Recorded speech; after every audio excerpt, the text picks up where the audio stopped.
Hey guys, my name's Mike. I'm one of the reviewers here at Absolute Xbox. Today we're going to be reviewing the Venom arcade fight stick. Thanks to Venom Gaming UK for sending this over to us. We're also in future reviews. We're also going to be reviewing the Marauder 7.1 headset and the Venom twin docking station. So keep an eye out for those guys, okay? Now, when I first opened this, I thought it was absolutely massive, but that's solely because I've never had one of these before in my life. I've always used the phrase horses for courses, but I've never believed that with gaming. But this has completely changed my mind.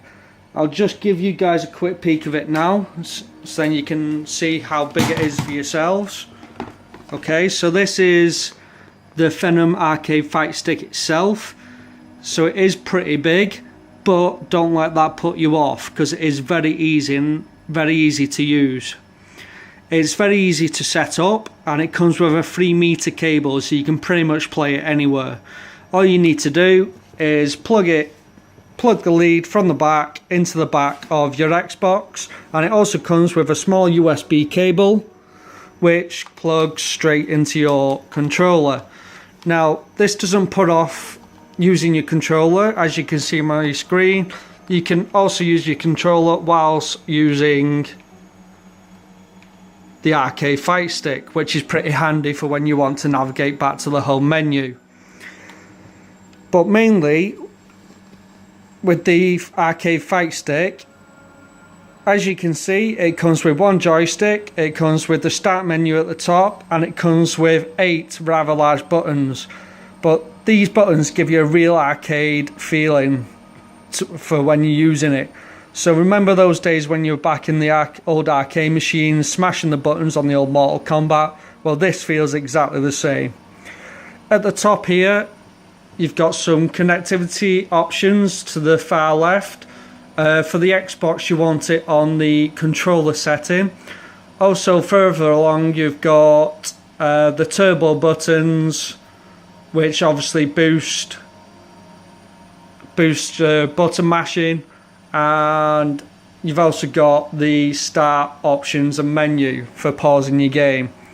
Now, for this video purpose, I've tuned into Killer Instinct and I've selected 2-player, so then you can see the ease and flow of the joystick itself. So for this first part of the video, we're going to use the controller. Now what I'm going to do is obviously use the controller first, and I'm going to use it one-handed so then you can see what's happening. So when you're using your controller, basically all you've got is your thumb and your finger, and obviously you got your left hand to move your joystick and your back left buttons as well. So when you're fighting, obviously you've only got your thumb and it can only do so much. Like with your thumb and your finger, you can only get 2 buttons at once.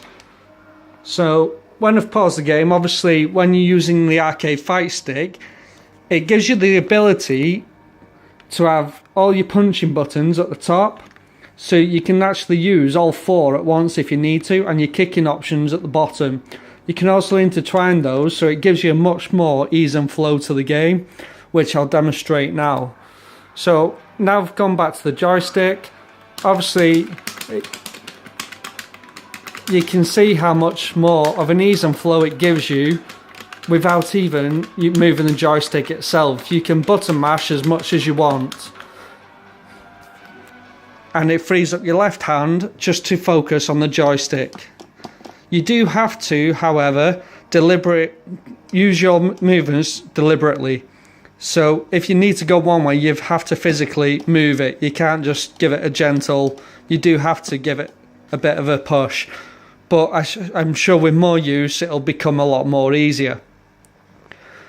So this has definitely changed the way I play my fighting games. I'll definitely use this more in the future, as I believe it turns my mediocrity in fighting games to a lot more potent attacks and a lot more ability to outmaneuver my opponents. Thanks for tuning in today, guys. Much appreciated. Hope I'll see you in the future. Bye.